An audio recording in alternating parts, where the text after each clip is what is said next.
You know what I'm saying? All the way back to high school, junior high, things somebody done said to me. You know what I'm saying? And Sparrow always stayed in my head about some things. You know what I'm saying? And like I said again, it's just up to that person at the right age. You have to be able to acknowledge, you know what I'm saying, and grasp what the person is telling you. Or you're going to be like me. Later on in life, it's going to come back to you, but you're going to be done missed so much stuff because you wasn't listening to that. Them OGs always needed. Yeah, they definitely are. And the kids call me now, and I be tripping. They call me OG. Who you call? I keep forgetting. Damn, I'm 60 now. I can always remember OG telling me, man, you don't get old being no fool, bro. Hey, look, you know what I mean? So my grandma used to tell me, I used to joke and play with my grandma, and the one thing that resonated with me, they keep me alive and keep me grounded. She always would tell me, I was your age. You got to be my age. You got to get, yeah. You got to get there. Yeah. And you don't understand that at a young age, because when I go out to these kids and I ask them, is 40 old? They be like, yeah, 40 old. And I was like, yeah.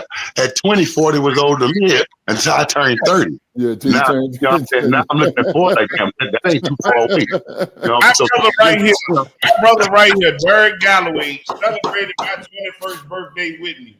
Oh my God. My grandma looked at me and him on my 21st birthday with my specialty cake that she got made for me. She said, man, you got to get my age. Mm-hmm. Yeah. And I got a two-part question for both Mr. Sparrow and Mr. Washburn. This is two questions for both of you guys. Number one, are you both following the NBA today? The way the game is being played. Are you watching it? Are you enjoying it? Do you like it? You don't watch it? You don't keep up with it? I'll answer mine first. No, I don't watch it. I mean, I periodically watch it. It's too soft for me. I tell you, I watch the girls more than I watch the guys. You know, to be honest. You know, but the guys, you got big men wanting to play point guard, and guards wanting to post up.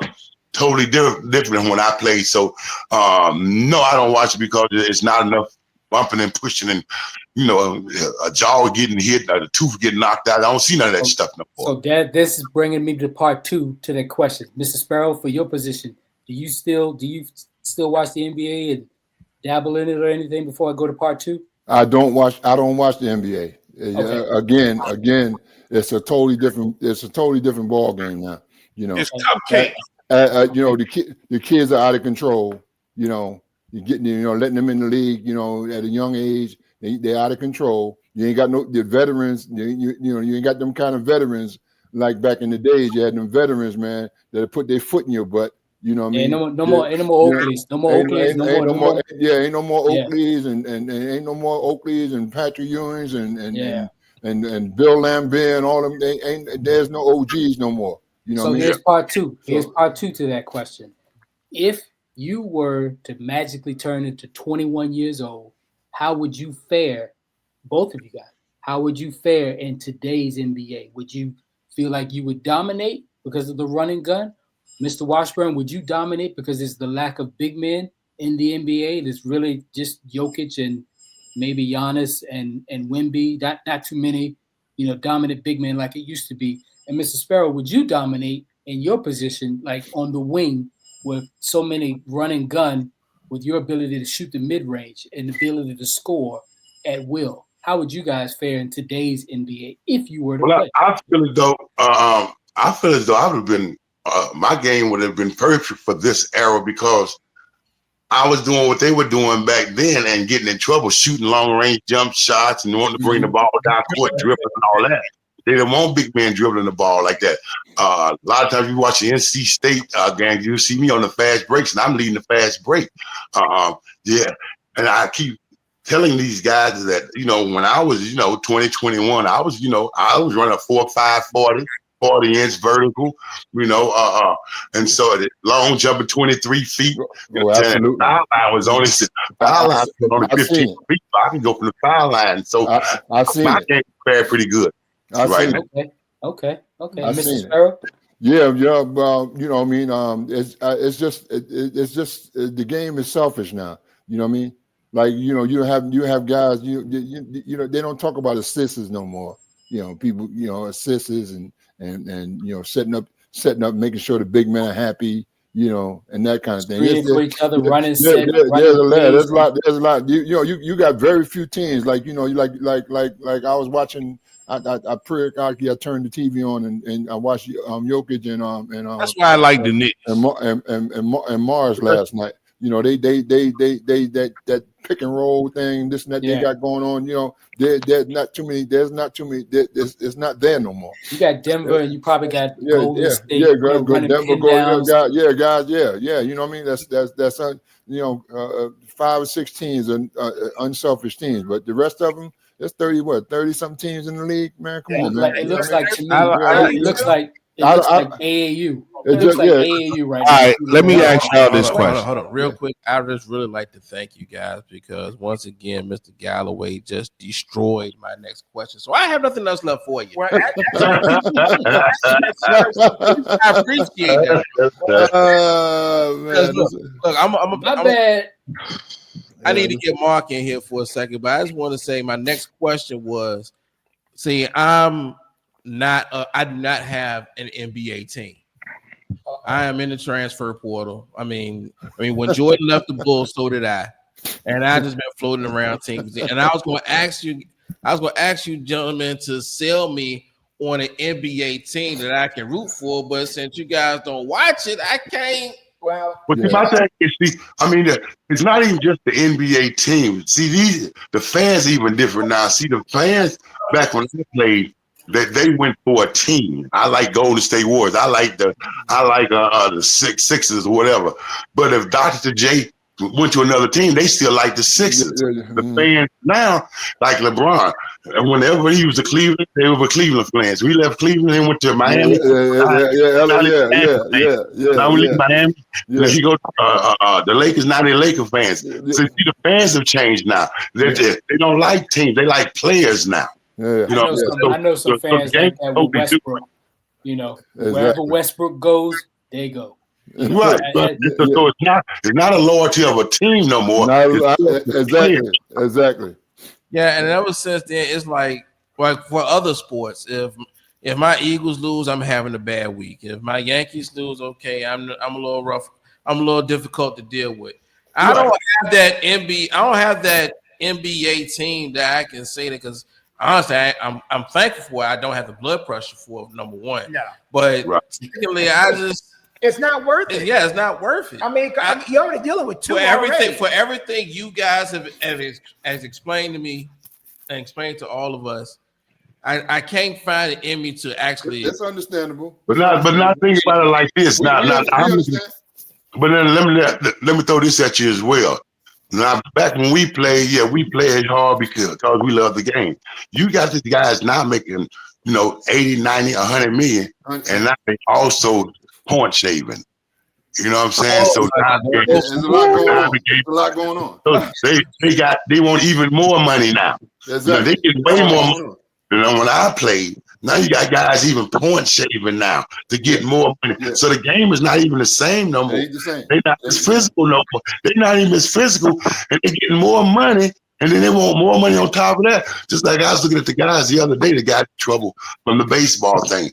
This guy made $15,000 getting ready to lose a $230 million contract. $20 million, yeah, exactly. So $15,000, you're gonna lose $230 million.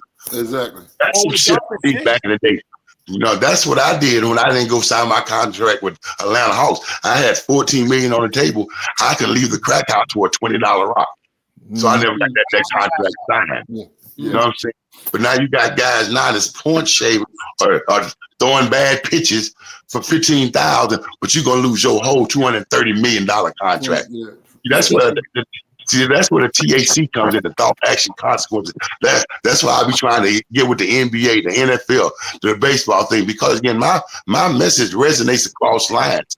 But because they don't want somebody that's been through these kind of trenches to tell these other kids the pitfalls, I can't get through some of these doors. Exactly. And they don't want you to tell them the pitfalls. Mark, did you have a question, Mark, before I go? Yeah. Okay. Yeah, actually, I do. First of all, it's an honor, Mr. Sparrow, always honor to see you, sir. Mark, it's always a Yeah, pleasure, my brother. You already know.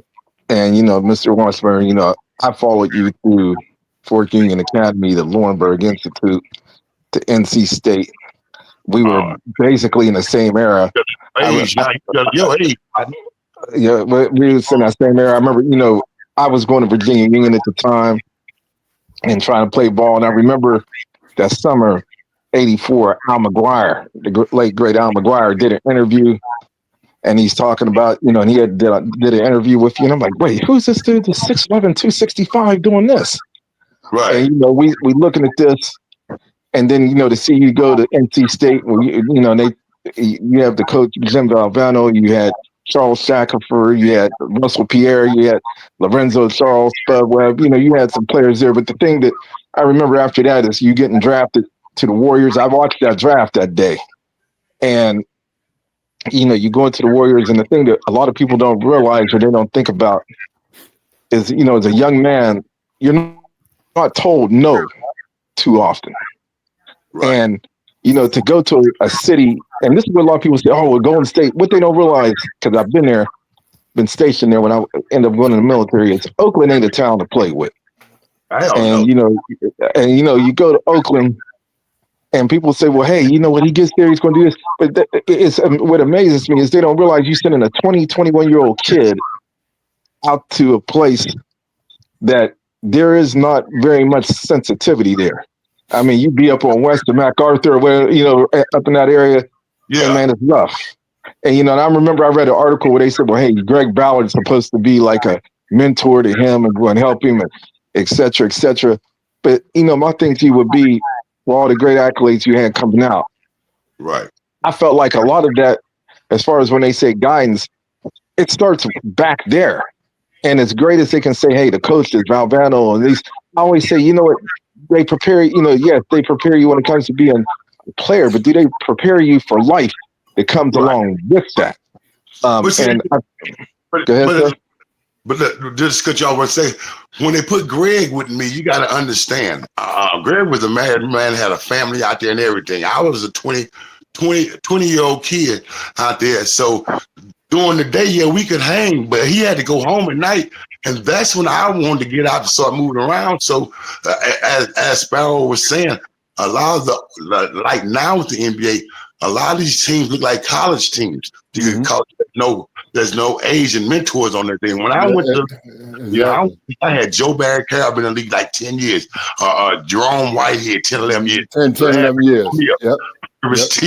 Purvis Short. All these guys have been in the league 8 to 12 years.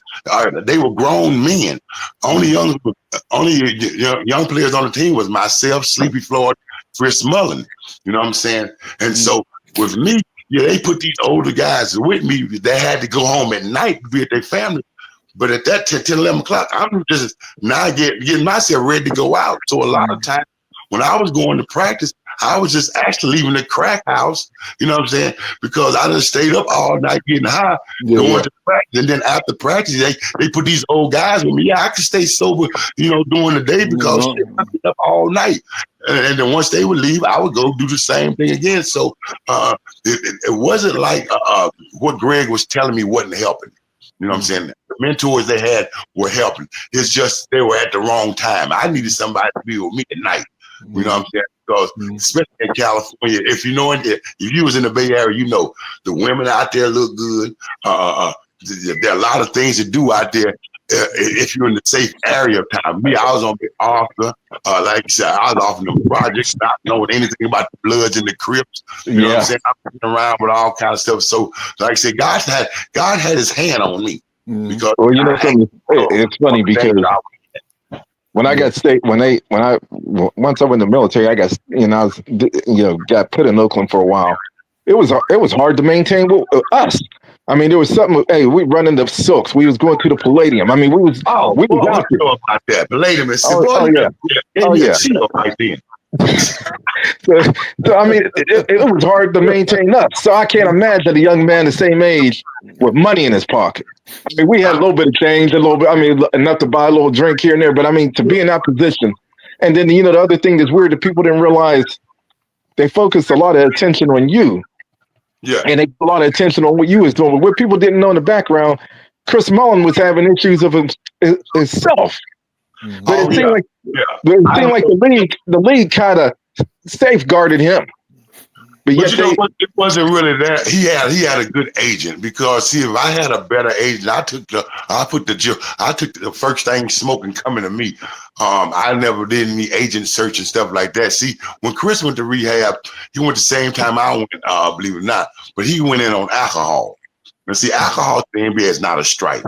My dumb agent put me in up under cocaine, which gave me my first strike. See, he had people around him that knew the system. Yeah. You know, I didn't know the system, and actually my agency didn't know the system because I was actually the first one that they represented. You know, going to the NBA. If I knew then what I know now, I would have never taken a new agent into the NBA because again, you have to know this system. To all the things that you're going to run across and endure, as a young man, like I said, 20 years old, and like you were saying, East Oakland wasn't nothing to play with. But I'm walking through the projects not knowing nothing. I got $10,000 in my pocket. I got a $30,000 watch on, $12,000 chain, maybe $30,000 cash in the car. You know what I'm saying? And I'm in the projects 3-4 in the morning. Dangerous. Wow. You know what I'm saying? And these cats allow me, they'll put me in an apartment, let me sit and get high, put security outside my door, which is just another dude that wasn't gonna let nobody in unless I want them to come in. And then that morning I get up and give everybody a little piece of dope and I go to practice. And so, but I never knew the danger I was in, bro. I never knew that danger though until years later. Yeah. That's what it do to you. Yeah. It'll tell you you're all right. Yeah, I can tell you you're amongst you're all right. I got you. Yeah. So, but like I said, the book is interesting. The book is going to tell you a lot of my ups and downs, a lot of streets I went through that I shouldn't have been on, and then a lot of situations I got out of. But again, if they want a good read, just get the book Out of Bounds. Also, you can get it from my website, which is CW Enterprises with an S, TAC.com. And with that, if you order the book from there, I'll send a signed copy with the book. Okay. Oh, okay. I definitely will do that. Just one more question I guess I would have. With the way the NBA is now, did they ever reach out to you to try to mentor somebody or talk to some of these young players because with the money these young guys are running into, one of the things I see that happens a lot is it's the women. I mean, they end up having kids all over the place, and then now it's getting to a point where I think what people don't realize, I think Michael Porter's brother is getting ready to go to prison for point staving. And they got this situation with these guys now with Chauncey Billups, who may have just ruined his legacy. He's lucky he got elected to the Hall of Fame this year, because I tell you what, if he hadn't gotten in this year, I don't think he'd ever gotten in after this. They can still take it. They can take it away? Oh yeah, they can still take it. Well, you know what?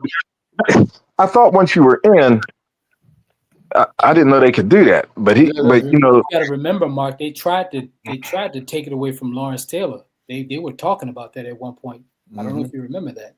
Well, the big thing with that is this. This is my opinion. When it comes to a Hall of Fame, your personal life, to me, it's your personal life. It's what you did.